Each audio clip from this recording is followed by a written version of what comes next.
By now you have probably seen the videos, people being pulled out of their wheelchairs and getting arrested at the U.S. Capitol. Disability rights advocates with the grassroots group ADAPT have been protesting outside the offices of Republican members of Congress, expressing their concerns with their draft health care bills. The main issue for this particular group of people, as it is with many who are opposed to the plans, is the proposed cuts to Medicaid. Of course, as you know, would cut very deeply here in New York. Clifton Perez, systems advocate at Independent Living Center of the Hudson Valley, is joining us to discuss. He was in D.C., dragged out of Mitch McConnell's office. Dragged or escorted? I was escorted. Oh, escorted. Yes. Very nice. So they didn't have to pick you up? No. Okay. So you were telling me before we came on the air, you've been at this for a very long time, protesting and advocating on behalf of individuals with disabilities. Yes. You're not in a wheelchair yourself, right? I am not. So, but you have a vision impairment. I'm legally blind, yes. Yep. So what was it in particular that you were upset with in the proposal that the Senate has floated? Well, I mean, first of all, their bill cuts $772 billion out of Medicaid. Regardless of what anybody believes, that has to have some significant effect on a large group of people, which is, those people covered is about 74 million, and out of that, over 37 million of those are children. So as a person who is a social worker, who works in human services, who actually cares about people, I care about this very deeply. And personally, though, as an individual with a disability, would it also hurt you personally? It doesn't hurt me as much because I have coverage through my wife. However, I also have Medicare, and it will affect Medicare quite a bit, and especially for people who are between the age of 50 and 64, of which I fall in that category. Yes. Well, yes. So yes, it's going to affect me in some way. And some of your colleagues, I mean, your fellow protesters, were upset in particular because they're upset about reduced access to health care, to community-based care, on which people who are disabled rely quite heavily so they can have as independent lives as possible. Yeah, I mean, that people think that, I think that, you know, when we say that people will die, that somehow we're just being over dramatic to get people's attention. And that is really not the case. People will literally die. I know, personally, I know quite a few of them who I know will have a significant effect to the point that they will be institutionalized. And if you know anything about people who are institutionalized, it won't be long after that, that everything sort of breaks down, their attitude because of the environment that they're in, which will then lead them to death. So you guys, speaking of dying, I mean, that's why you held a die-in. That's what this was. And you were in Mitch McConnell's office? Yes. And so what was the scene there? Because now you've been doing this for years. You've done it in Albany, you've done it in D.C., you've done it at various different public buildings. Yes. This particular event seemed to me to be a little bit different. My understanding was there was some rough handling of protesters and blood was on the floor. Is that, yes, in fact, did you witness that? Yes, my friend Bruce Darling, who is CEO of the Rochester Center for Disability Rights, I don't know exactly how it happened, but he got a cut on his head. And so there was a trail of blood, because as you know, any kind of head injury, there's bleeds a lot of quite bleeding. Profusely. Exactly. Yep. So, I mean, he wasn't really, when I say really, I guess that's all relative, right? But he wasn't hurt to the extent that you would think because of all the bleeding. So yeah, that happened to him. Others that I know were dragged out of their chair.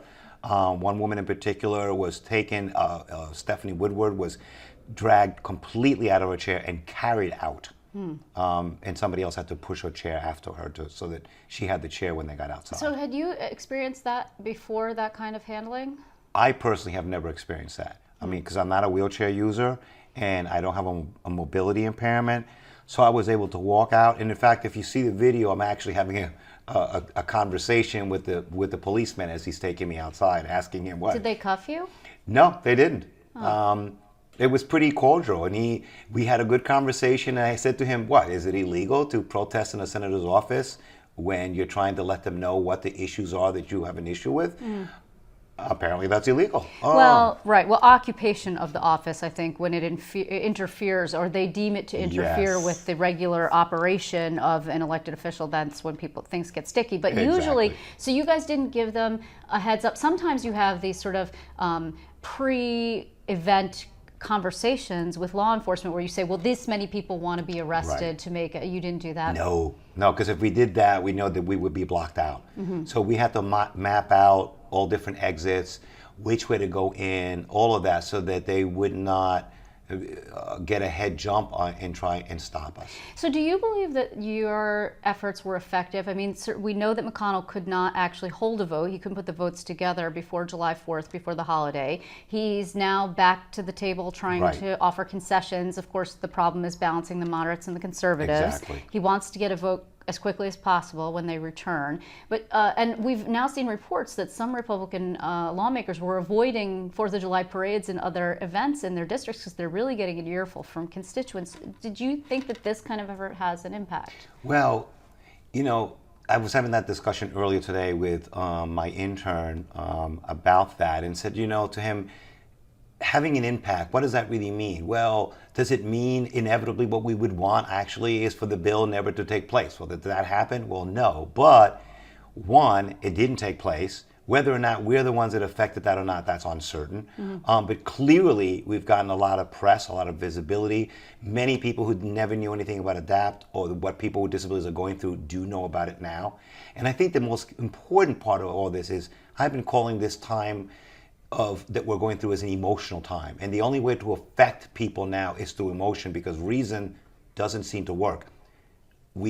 I think we hit people's emotions. I got a lot of response from people that I was crying when I watched this because it was so emotional, and I think that that's what we needed to do. And are you going to be also focused locally on various different members of Congress? I mean, we've gotten a lot of attention paid to Chris Collins up in the Buffalo area, which of course is not terribly far from Rochester. You're bringing up ADAPT in Rochester and Bruce, who we're familiar with on this show, and then also John Faso because of the Faso-Collins amendment and the Medicaid shift that they've proposed from the counties to the state that the governor is so adamantly against. Exactly. It's going to affect us by almost like 2.7 He does say million. that, yes. But yes, I've already been in demonstrations in front of Representative John Faso's office, and last week on Wednesday, I think it was, I was demonstrating with Citizens Action and others in front of the Leo O'Brien building on the same issue. So do you feel like the governor is doing enough? I mean, obviously they had this extraordinary session. The budget did not really address, that they passed in April at the state level, did not really address potential cuts that we know are coming. I mean, Right. I understand that, you're trying to prevent a vote, but it seems like something is probably inevitable. Some reduction of Medicaid is probably inevitable. I would agree the with that. degree to which it impacts New York is a little bit up in the air. But do you feel comfortable with the state's ability to manage that? Because they may have to come back and cut other services in order to balance the Medicaid books. Well, I'll tell you, New York, first and foremost, is a fabulous state, right? New York does more than almost any other state. In fact, I'm always telling people with disabilities when they think about moving because of tax reasons, that's not a reason to move because of services that we get in New York that we don't get in any other state. We are very generous with our Medicaid Now, program, that yes. being said, is it going to hurt some people? Yes, it's definitely going to hurt some people. And unfortunately, I don't think the state has been as proactive as I think they should have been on this issue. So in that sense, I'm a little uncertain about it. So the only thing I've got going is the history of New York, but I'm a little uncertain about the fact that they didn't address this as vigorously as I think that they should have. Well, they have undertaken a very large-scale redesign of Medicaid in Yes. this state and the way that services are allocated to begin with, which is how they got the waiver and are Exactly. reinvesting in that change. But we don't know what the federal government's ultimately the impact will be on that effort. Exactly. I mean, I'm comfortable only from the point of, as I said, history, that New York will do all that it can to adapt. Well, is that going to affect? Obviously, it's going to affect other services, and that's never good. So before I let you go, I'm curious if you have anything else planned for the immediate future. Will you be returning to D.C.? Well, I will be returning to D.C. actually on July 23rd or 24th for the annual conference of the National Council on Independent Living, and we always have a march. When we have that conference, we go to the Capitol and speak about these issues. So undoubtedly, we will be addressing these issues. Well, I won't ask you if you plan on doing any more die-ins because I don't want you to give away your secrets. Thank you. Thank you very much, Cliff, You're for very being welcome, with us. Elizabeth. I appreciate it.